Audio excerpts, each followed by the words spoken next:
ওকে, so এই length কন্ট্রাকশনটা কিভাবে proof করা যায় আমি এটা ট্রাই করব দুইটা ওয়েতে প্রুফ করে দেখানোর। একটা হচ্ছে লরেন্স ট্রান্সফরমেশন ইউজ করে, আর একটা হচ্ছে ওই একটা ট্রেনের অ্যানালজি ইউজ করে।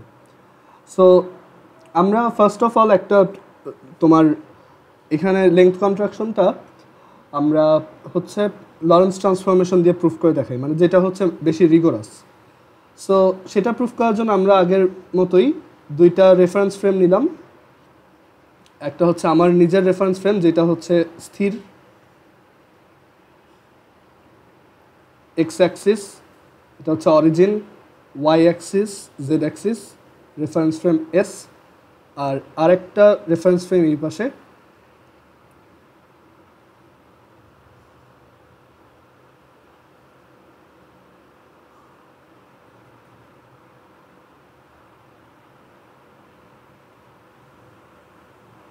অ্যান্ড এটার ভেলোসিটি হচ্ছে রাইট ডিরেকশনে ভি। এখন এই রেফারেন্স ফ্রেমে তোমার ফ্রেন্ডের হাতে ধরো একটা লাঠি আছে। এই রেফারেন্স ফ্রেমে তোমার ফ্রেন্ডের হাতে একটা লাঠি আছে। সো সে এইটাকে হঠাৎ তার মেজার করার ইচ্ছা হইল। সো সে এটাকে কীভাবে মেজার করবে? ধরো সে এইটাকে এখানে মেজার করতেছে এইভাবে যে এই লাঠিটার লেফট যে সাইডটা আছে সেটা আমার এক্স অ্যাক্সিসের উপর কোথায় আছে? সে দেখলো যে এটা এক্স অ্যাক্সিসের উপর x1 প্রাইম পজিশনে আছে, আর লাঠিটার ডান সাইড সেটা হচ্ছে x2 প্রাইম পজিশনে আছে।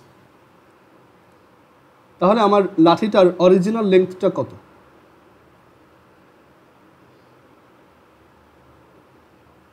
বলো।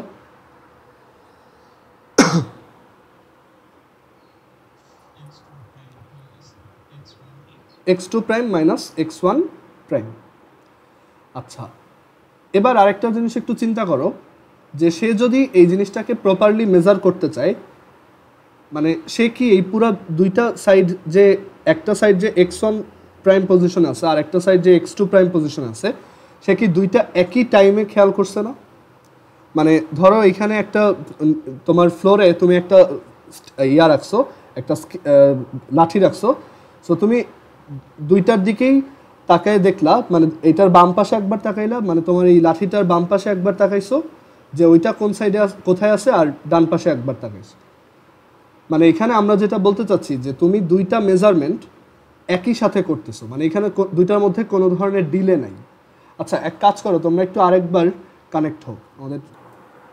ওকে, সো এখানে যেটা বলতে চাচ্ছি যে সে এই মেজারমেন্টটা মানে দুইটা এই লেফট সাইডটা যে x1 প্রাইম পজিশনে আছে অ্যান্ড রাইট সাইডটা যে x2 প্রাইম পজিশনে আছে, দুইটা মেজারমেন্ট ঠিক একই সময় করছে।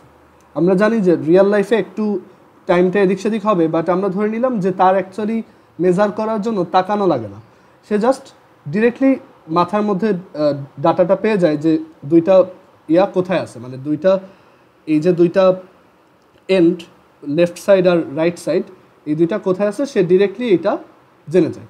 ঠিক আছে, এখানে তার মানে আলাদা করে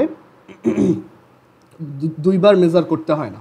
মানে এই লেফট সাইডটা আছে x1 প্রাইম পজিশনে আর রাইট সাইডটা আছে x2 প্রাইম পজিশনে। আমি যদি বলি যে আমি লেফট সাইডটা মেজার করার টাইম হচ্ছে মোমেন্টটা হচ্ছে t1 প্রাইম আর রাইট সাইডটা মেজার করার মোমেন্টটা হচ্ছে t2 প্রাইম, তাহলে আমি বলবো যে t1 প্রাইম আর t2 প্রাইম হচ্ছে ইকুয়াল, যে আমি দুইটাকে একই সাথে মেজার করছি। এখানে ভুল হওয়ার কোনো কারণ নেই, আমি দুইটা একই টাইমে খেয়াল করছি যে দুইটা সাইড কোথায় কোথায় আছে। সো এখানে কোনো ভুল হওয়ার কোনো চান্স নেই, দুইটা টাইম একই, t1 প্রাইম আর t2 প্রাইম একই, দুইটাকে অ্যাট দ্য সেম টাইম। মানে এইটাকেও আমি 3 সেকেন্ড টাইমে ধরো যদি মেজার করে থাকি যে 3 সেকেন্ড টাইমে এই সাইডটা আছে 4 মিটার পজিশনে অ্যান্ড ওই টাইমেই রাইট হ্যান্ডটা আছে 6 মিটার পজিশন। সো এখানে আমরা ঠিক একই টাইমে মেজার করতেছি যাতে আমাদের লেংথটা ভুল হওয়ার কোনো চান্স না থাকে। যদি আলাদা টাইমে মেজার করতাম তখন তুমি এটা নিয়ে তুমি কোশ্চেন করতে পারতা যে এই টাইম যেহেতু আলাদা, এই স্টিকটা যে এখান থেকে সরে যায় নাই তার গ্যারান্টি কী? সো এর জন্য আমরা বলতেছি আমরা একই মোমেন্টে দুইটা মেজার করতেছি যাতে আমাদের এখানে লেংথটা একদম অ্যাকুরেটলি আসে। So t1 prime is equal to t2 prime. আচ্ছা, t1 prime equals t2 prime, okay. আর l not is equal to হচ্ছে x2 prime minus x1 prime. এটা হচ্ছে প্রকৃত দৈর্ঘ্য বা রিয়াল লেংথ, ওই স্টিকটার অরিজিনাল লেংথ।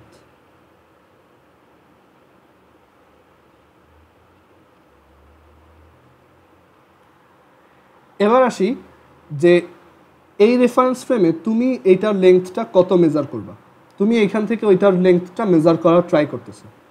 সো তুমি দেখলা যে এটার লেফট এন্ডটা x1 পজিশনে আছে, মানে তুমি যখন এটার দিকে তাকাইছো তখন তুমি দেখছো যে ওইটার লেফট এন্ডটা x1 পজিশনে আছে আর রাইট এন্ডটা x2 পজিশনে আছে। তাহলে তোমার পার্সপেক্টিভে ওইটার লেংথ কত? l is equal to x2 minus x1। বুঝতে পারছো? এখন এখানে একটা তোমার ব্যাপার হচ্ছে যে x2 মাইনাস x1, বাট এটা যে একটু লেংথটা যে পুরোপুরি কারেক্ট হবে না এটা তুমিও বুঝতেছো, কারণ এই যে রেফারেন্স ফ্রেমটা সে কিন্তু আস্তে আস্তে ডান দিকে সরতেছে, কন্টিনিউয়াসলি সে ডান দিকে সরতেছে। সো তুমি x1 মেজার করবা, সাথে সাথেই কিন্তু x2 মেজার করতে পারবে না। মানে ও যেমন ঠিক একই টাইমে দুইটা সাইড কোথায় আছে মেজার করছে, বাট তুমি সেটা করতে পারবে না, কারণ তুমি যখন এটার দিকে তাকাবা এটা কিন্তু কন্টিনিউয়াসলি মুভ করতেছে। সো তুমি মানে তোমার রেসপেক্টে এটা হচ্ছে কি কন্টিনিউয়াসলি ডান দিকে সরতেছে। সো তুমি যখন x1 মেজার করবা ততক্ষণে x2 কিন্তু আরও সরে গেছে, বা তুমি যদি x2 মেজার করো x1 কিন্তু ততক্ষণে সরে গেছে। সো এখানে কিন্তু তুমি দুইটা জিনিসকে একই টাইমে মেজার করতে পারবা না। বুঝতে পারছো? করতে পারবা যদি তুমি এই রেফারেন্স ফ্রেমটাকে থামাইতে পারো, বাট সেটা তো করা যাবে না, এটা তো ডান দিকে অলওয়েজ মুভিং। সো এখানে আমার বুঝতে হবে যে এই রেফারেন্স ফ্রেমে থাকা অবস্থায় আমি এইটার লেংথটা at the same moment measure করতে পারবো না। অ্যাট দ্য সেম মোমেন্ট বলতে বোঝাচ্ছি যে আমি এটার বাম প্রান্ত বা লেফট এন্ড আর রাইট এন্ড কোথায় কোথায় আছে একই, মানে অ্যাট দ্য সেম মোমেন্ট আমি সেই জিনিসটা ডিটারমাইন করতে পারবো না।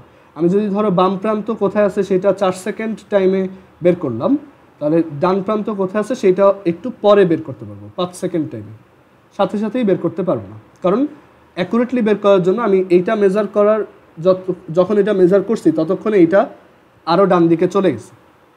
বুঝতে পারছো? সো এখানে কিন্তু আমি সেম টাইমে মেজার করলে ওইটা হবে না, এটা যেহেতু কন্টিনিউয়াসলি আমার রেসপেক্টে মুভিং।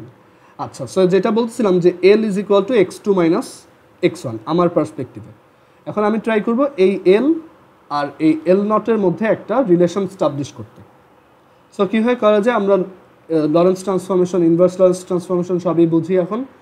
সো এখানে দেখো আমি এটা থেকে স্টার্ট করি, l is equal to x2 minus x1। এখন দেখো x2কে লেখা যায় x2 prime plus vt2 prime divided by root over 1 minus V square by C square, minus x1কে লেখা যায় x1 prime plus vt1 prime divided by root over 1 minus V square by C square.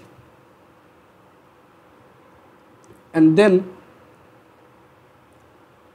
এখানে আমরা যদি LCM করি, root over 1 minus V square by C square, x2 prime minus x1 prime plus V t2 prime minus t1 prime. x2 prime minus x1 prime হচ্ছে l not,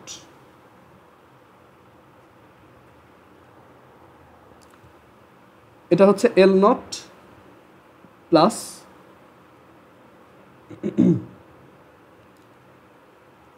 নিচে হচ্ছে root over 1 minus V square by C square,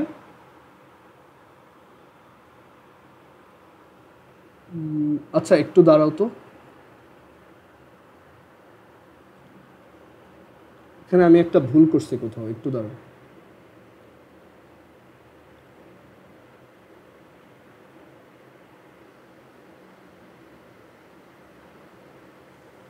ও আচ্ছা, বুঝতে পারছি, এখানে আমি একটা ভুল কথা বলছি। দেখো এইখানে এই রেফারেন্স ফ্রেমে যে আছে তার জন্য অ্যাকচুয়ালি তাকে যে সেম টাইমে মেজার করতে হবে ব্যাপারটা এমন না। কারণ হচ্ছে এই আমরা বলেই নিছি এই যে স্টিকটা এটা সেকেন্ড রেফারেন্স ফ্রেমেই আছে, মানে সেকেন্ড রেফারেন্স ফ্রেমে সে হচ্ছে স্থির, মানে এই স্টিকটা তার সাপেক্ষে এই মানুষটার সাপেক্ষে স্থির। সো আমাদের এটা নেসেসারি না যে তাদেরকে সেম টাইমে মেজার করতে হবে।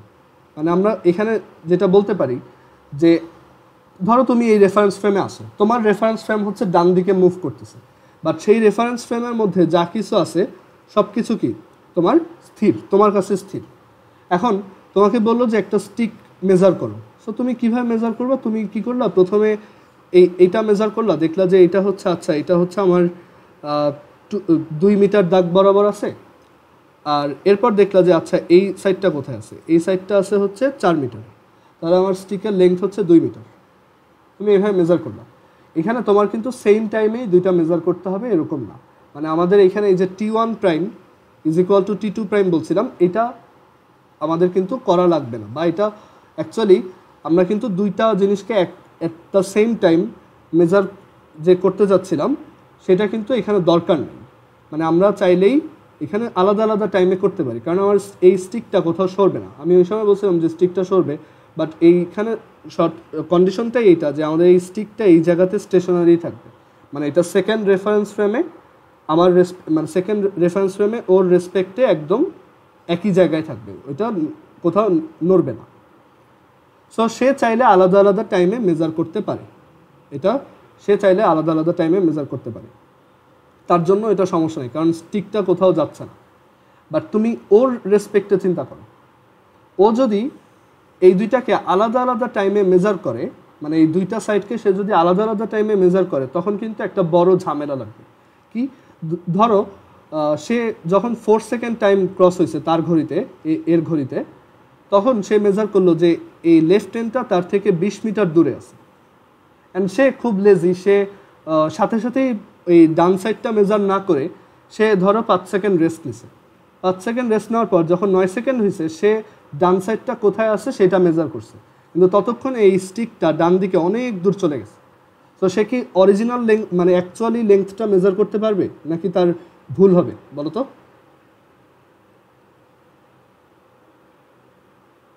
মানে তার কি একই টাইমে মেজার করা উচিত নাকি আলাদা আলাদা টাইমে মেজার করা উচিত? একই টাইমে, কারণ আমরা যদি আলাদা আলাদা টাইমে মেজার করি তখন ঝামেলাটা কোথায় হয় যে ওই রেফারেন্স ফ্রেমটা তো মুভিং। সো আমরা যদি সাথে সাথেই দুইটা মেজারমেন্ট নিয়ে না ফেলি, দুইটাই যদি সাথে সাথে মেজার না করি, তাহলে ঝামেলা হবে যে এখানে আমাদের লেংথটা ঠিক মতো আসবে না। সো আমার যেটা খেয়াল রাখতে হবে যে এই যে পাবলিক এইখানে যে আছে সে দুইটা জিনিস একই টাইমে মেজার করবে, আর এইখানে যে আছে তার জন্য কিন্তু এটা ট্রু না, তার কিন্তু একই সাথে মেজার করার কোনো দরকার নেই, তার কাছে এই স্টিকটা সবসময় এইখানেই আছে। সো আমার এই রেফারেন্স ফ্রেমে তাদেরকে কিন্তু একসাথে মেজার করার দরকার নেই, করতেও পারি দুইটা একসাথে মেজার করতেও পারি, বাট এটা সমান নাও হইতে পারে। ক্লিয়ার? এটুক কি সবাই বুঝছো? কারো কি কনফিউশন আছে এখানে?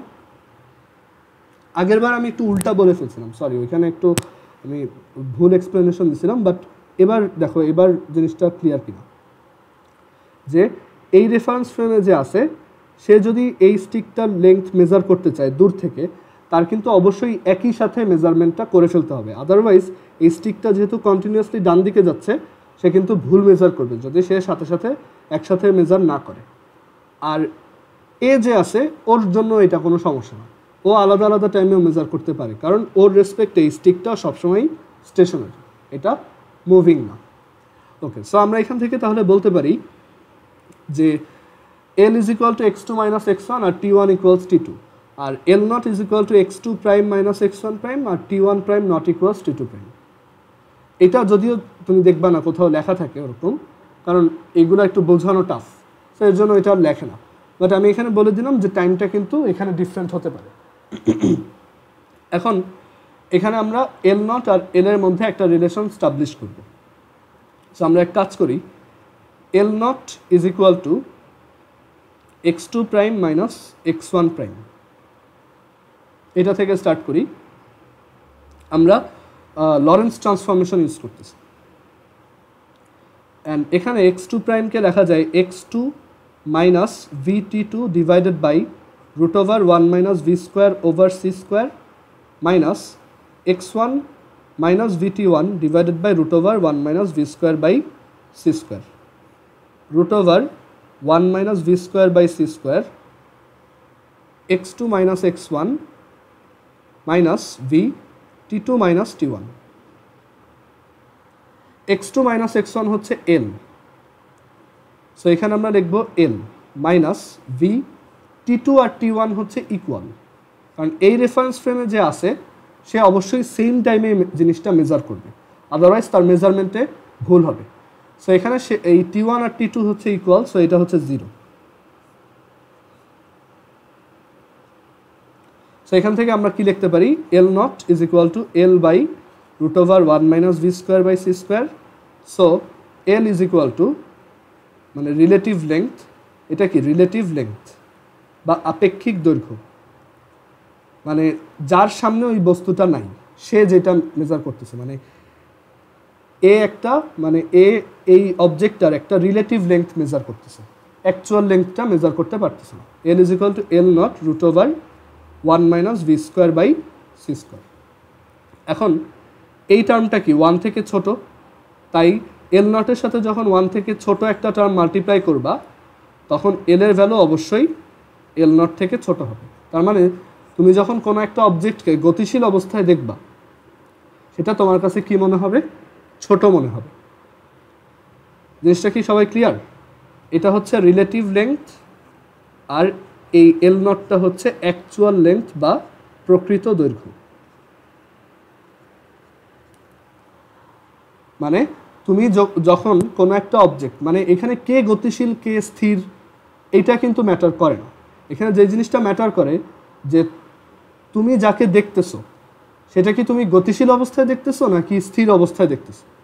এখন এই লেংথ রিলেটেড অনেক সুন্দর সুন্দর ম্যাথ বানানো যায়। আরেকটা ব্যাপার একটু মনে রাখতে হবে যে এই লেংথটা, এইখানে একটা সাইড নোট লিখে রাখো, দ্য লেংথ, এখানে যে লেংথটা ছোট হয় দেখে এটাকে বলা হয় কন্ট্রাকশন। তো এখানে লিখে রাখো the length contracts only in the direction of motion. মানে তুমি যেদিকে যাবা সেই বরাবর এটা ছোট হবে।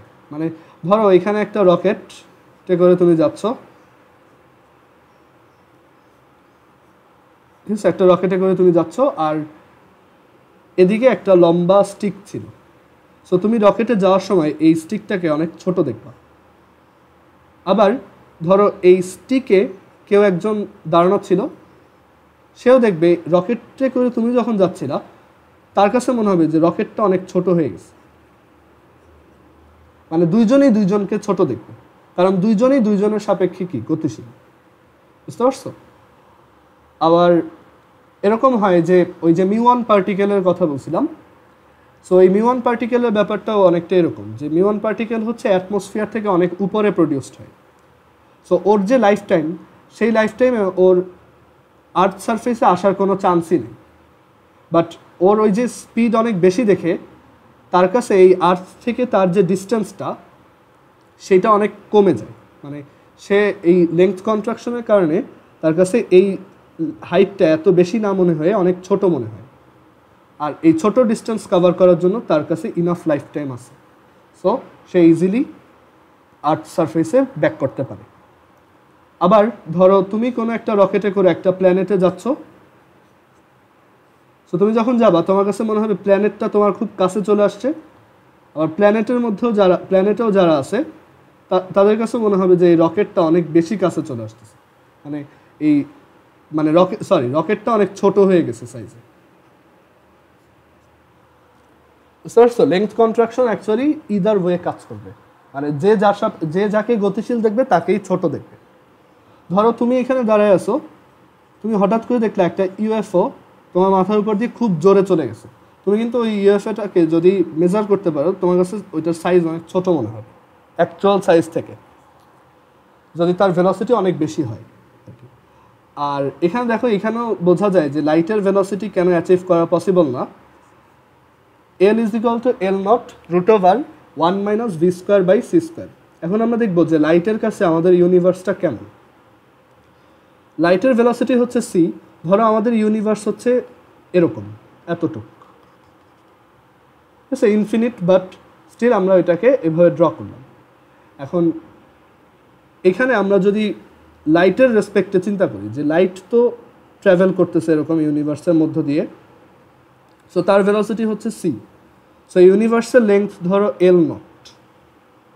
সো এখানে আমরা কি লিখতে পারি যে লাইটের কাছে এই ইউনিভার্সের লেংথটা কতটুকু মনে হবে?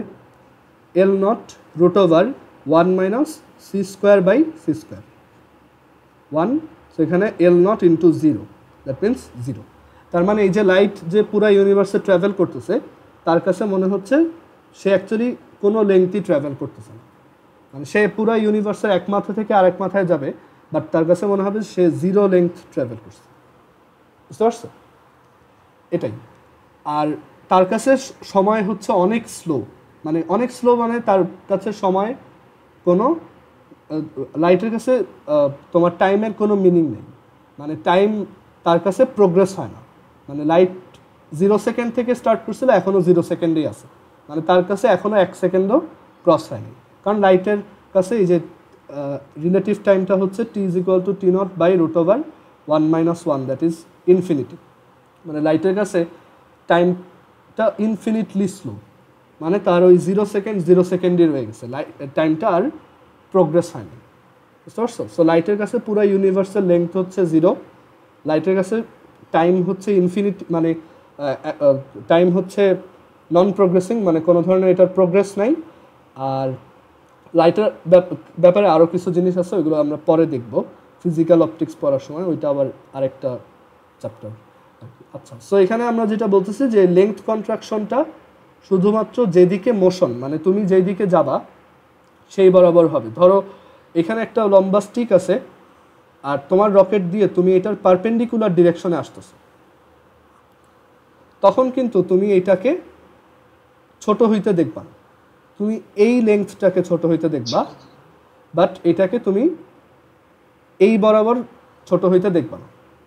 ঠিক আছে, আমরা এইগুলো ম্যাথে দেখবো। তো এখন একটা ম্যাথ দেখাই। এই হ্যাঁ, ওইটা তো আলাদা হিসাব, আমরা বলতেছি যে যেদিকে মোশন সেই দিকেই আমরা লেংথ কন্ট্রাকশনটা দেখব। এখন আসি যে এখানে একটা ম্যাথ দেখাই, যে ধরো এখানে একটা ফিল্ড আছে, একটা মাঠ,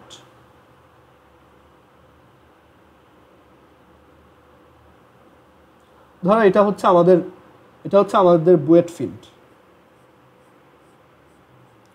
তো এখানে বুয়েট ফিল্ডের লেংথ হচ্ছে 80 মিটার আর উইডথ হচ্ছে 60 মিটার। সো এই বুয়েট ফিল্ডের উপর থেকে একটা ইউএফও এভাবে পাস করে গেল খুব হাই ভেলোসিটিতে, which is 2.98 into 10⁸ meter per second. So এই ইউএফএর মধ্যে যারা আছে তারা এই বুয়েট ফিল্ডের এরিয়া কত মেজার করবে? এটা একটু ট্রাই করো তো তোমরা। মানে বুয়েট ফিল্ডের উপর দিয়ে, ধরো এই হচ্ছে বুয়েট ফিল্ড, এটার উপর দিয়ে একটা ইউএফও এভাবে চলে গেল, সো সে এটার এরিয়া কত মেজার করবে?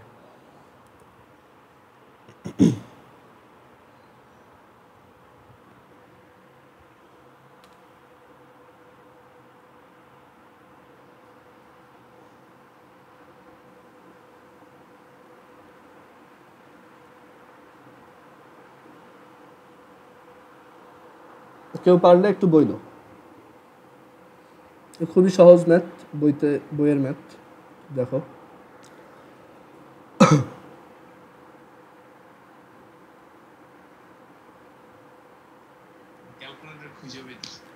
তুমি জাস্ট ইয়াটা বলো, অ্যান্সার জানতে চাচ্ছি না আমি, তুমি জাস্ট বলো প্রসেসটা কি।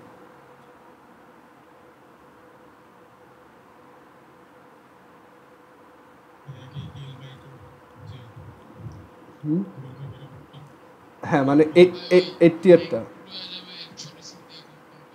হ্যাঁ এখানে উইথটা কিন্তু আনচেঞ্জ থাকবে। হ্যাঁ হ্যাঁ হ্যাঁ হ্যাঁ, এখানে আমাদের যেহেতু লেংথ বরাবর যাচ্ছে তাই আমাদের উইডথ কিন্তু চেঞ্জ হবে না, বাট এই লেংথটা শ্রিঙ্ক হয়ে যাবে। মানে ইউএফের মধ্যে যারা আছে তারা দেখবে যে এই ফিল্ডটা এরকম হয়ে গেছে। সো এইটা 60 মিটারই থাকবে, বাট এই লেংথটা হবে 80√1 মাইনাস 2.98/3 স্কোয়ার। সো এটার অ্যান্সার হবে এই দুইটার প্রোডাক্ট, দ্যাট ইজ 553.331। আচ্ছা, এবার একটা কোশ্চেন করি, এটা তোমরা বাসায় ট্রাই করবা, না পারলে আমি করে দিব। এখানে অ্যাকচুয়ালি এখানে ম্যাথগুলো বেশি ইন্টারেস্টিং হয়। যে এটা একটা ফিল্ড, সো এই ফিল্ডে ইউএফওটা এবার ডায়াগনালি পাস করবে। ঠিক আছে, একটা ইউএফও এভাবে ডায়াগনালি পাস, এগুলো অ্যাডমিশন টাইমে আমাদের দেখাইছিল আর কি। তো এগুলো ইজি আছে, মানে তুমি এখনই পারার কথা।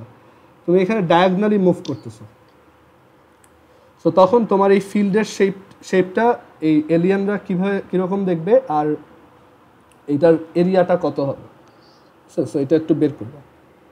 এখন দরকার নেই, এটা বাসায় ট্রাই করো। আর তারপর আরও অনেক টাইপের ম্যাথ হয়, আমি ম্যাথগুলো পরে করাবো। তো এটা নিয়ে এখন করার দরকার নেই, আমরা এখন থিওরি ভালোভাবে বুঝি। ঠিক আছে, সো এটা একটু ট্রাই করে দেখো যে এখানে একটা ওই ফিল্ডটাতেই যদি ডায়াগনালি যায় তখন কি হবে। ওকে, এটা অনেকভাবে করা যায়, অনেক সুন্দর সুন্দর ওয়ে আছে।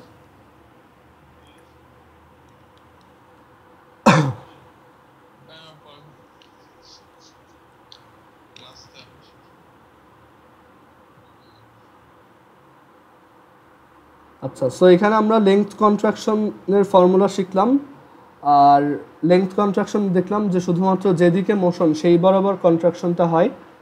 আচ্ছা, আরেকটা দিই তো, এটা পারবা যে ধরো একটা সার্কুলার ফিল্ড, সো এটা ডায়ামিটার বরাবর একটা স্পেসশিপ ক্রস করতেছে। সো তখন এই সার্কেলটার শেপটা কীরকম হবে বলতে পারবা? মানে এটাকে কীরকম দেখা যাবে স্পেসশিপ থেকে? হ্যাঁ, তখন এটা ইলিপস হয়ে যাবে, কারণ আমরা জানি যে যেদিকে মোশন সেই বরাবর এটা শর্ট হয়ে যাবে। সো এটা তখন এরকম একটা শেপ হবে। আর যেদিকে মোশন নাই, মানে যেই দিকটা পারপেন্ডিকুলার, সেই দিকটা কি একদম সেম লেংথ থাকবে। এটা হচ্ছে কাইন্ড অফ ওই যে প্রজেকশনের মতো, ভেক্টরের প্রজেকশনের মতো, একদম পারপেন্ডিকুলার দিকে কোনো ইফেক্ট নাই। কেন নাই এটা বেরও করা যায়, মানে এটা ওই ভেক্টর দিয়েই তুমি চিন্তা করতে পারো, মানে প্রজেকশন দিয়েই চিন্তা করতে পারো। ওই যে আগে যে ম্যাথটা দিলাম সেটা তুমি ওই প্রজেকশন বা অভিক্ষেপ দিয়ে চিন্তা করে দেখতে পারো। ঠিক আছে, সো এইটা একটা ইলিপস শেপের মাঠ হিসেবে দেখা যাবে। আচ্ছা, এবার তাহলে আমার এখানে কোশ্চেনটা এরকম যে আমার একটা সার্কুলার ফিল্ড আছে,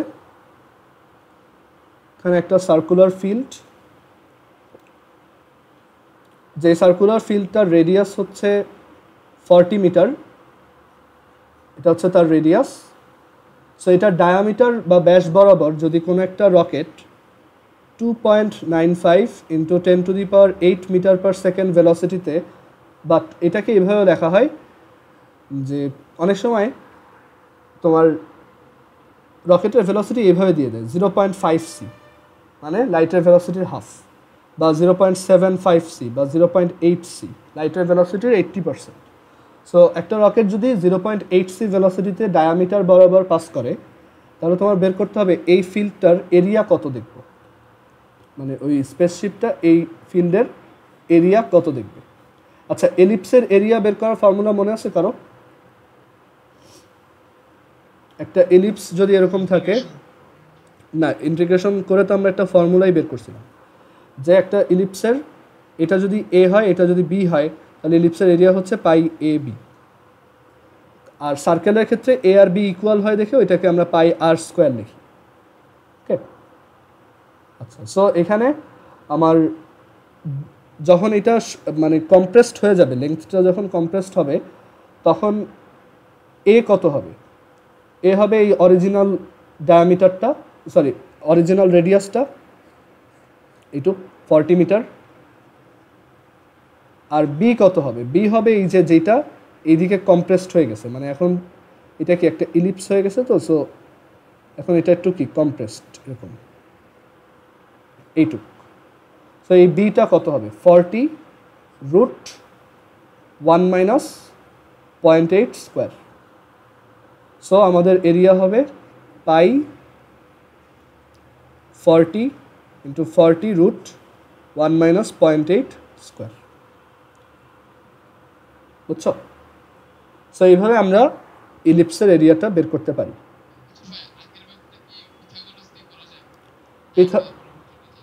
হ্যাঁ, ওইখানে পিথাগোরাসের আইডিয়াটা কাজে লাগবে। আমি আরেকবার এটা আঁকি, দাঁড়াও। এখানে পিথাগোরাসের আইডিয়াটাই কাজে লাগবে। এখানে আমি যেটা সবচেয়ে ইজি মনে করি, আমি আইডিয়াটা বলে দিই, ঠিক আছে? এখানে সবচেয়ে ইজি প্রসেস হচ্ছে যে তুমি এখান থেকে দুইটা পারপেন্ডিকুলার আঁকো, মানে দুইটা লম্ব আঁকো। এখন তুমি জানো যে এই রকেটটা এই দিকে যাবে, সো কন্ট্রাকশনটা হবে কোন ডিরেকশনে? মোশনের ডিরেকশনে, মানে এই লেন্থটা একটু শর্ট হয়ে যাবে, মানে এই লেন্থটা এই ডিরেকশন সেম থাকবে বাট একটু এরকম শর্ট হয়ে যাবে। ঠিক আছে, এইটার প্যারালাল করেই আঁকছি, দেখো, বাট শর্ট। আর তুমি জানো যে পারপেন্ডিকুলার ডিরেকশনে গেলে, মানে যে ডিরেকশনে যাবে তার পারপেন্ডিকুলার ডিরেকশনে কোনো ধরনের কন্ট্রাকশন হবে না। সো এই দুইটা লেন্থ কি একদম এক্স্যাক্ট সেম রাখবো।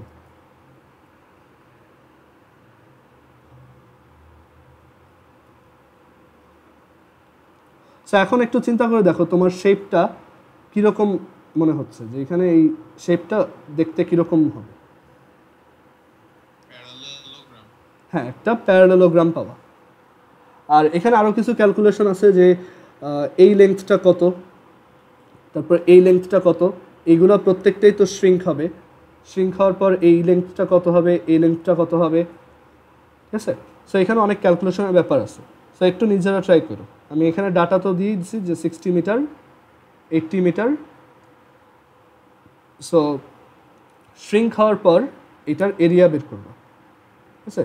যে পারবো আমাকে একটু ইনবক্সে জানাও, এখন না, এটা ট্রাই করো একদিন, দেন আমাকে ফেসবুকে জানাও। আচ্ছা, আরেকটা ম্যাথ দিতে পারি, এটা হচ্ছে আমার মনে আসতেছে না, দাঁড়াবো একটু। একটা রকেট ছিল, আর এই রকেটটার উপরে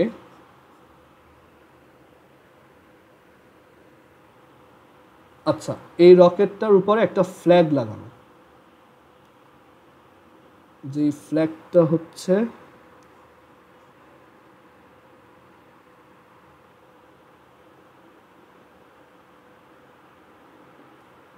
এরকম, মানে একটা রকেটের উপরে ফ্ল্যাগ লাগানো। সো ওই ফ্ল্যাগটার স্ট্যান্ডটা হচ্ছে 45 ডিগ্রিতে,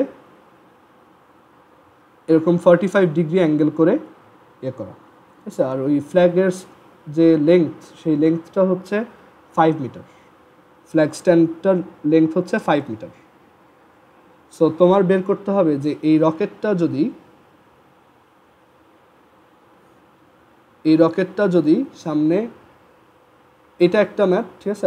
বাসায় ট্রাই করার জন্য এইটা ট্রাই করবা, আর এটা আরেকটা 2, উইচ ইজ যে এরকম একটা ফ্ল্যাগ লাগানো। সো এটা যদি সামনের দিকে 0.75 সি ভেলোসিটিতে যেতে থাকে, আর তুমি যদি সেটাকে এরকম দাঁড়ায় দাঁড়ায় দেখতে থাকো, তোমার কাছে এই রকেটের ফ্ল্যাগটার লেংথ কত মনে হবে, মানে এই লেংথটা কত মনে হবে অ্যান্ড কত ডিগ্রি অ্যাঙ্গেলে মনে হবে, তখন তোমার কাছে এই অ্যাঙ্গেলটা কত মনে হবে, ঠিক আছে? সো এটা একটু বাসায় ট্রাই করো। কারো কোনো কোশ্চেন আছে এই পর্যন্ত?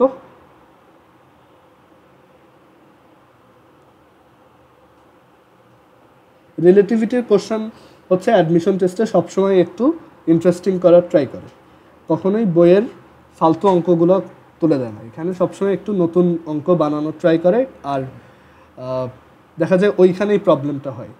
ম্যাক্সিমাম স্টুডেন্ট কোনটা টি, কোনটা টি নট, কোনটা এল, কোনটা এল নট, ওইটা বুঝতে পারে না, বা হায়ার আইডিয়াগুলো থাকে না। আর বইগুলো তো এগুলো খুব বেশি এক্সপ্লেন করা থাকে না, সো এর জন্য প্রবলেম হয়। সো রিলেটিভিটির ক্ষেত্রে আমি বলবো তুমি যত বেশি পারো ইন্টারেস্টিং প্রবলেম সলভ করো, আর ওইগুলো আমিই প্রোভাইড করবো, সমস্যা নেই, বাট থিওরি ভালোভাবে পড়তে হবে। ঠিক আছে? আর এই ম্যাথ দুইটা আজকে ট্রাই করে দেখো বাসায়, ঠিক আছে? যদি পারো আমাকে মেসেঞ্জারে জানাবো। ওকে, সো আজকে এই পর্যন্তই। আল্লাহ হাফিজ। আর কারো কি কিছু বলার আছে এখানে?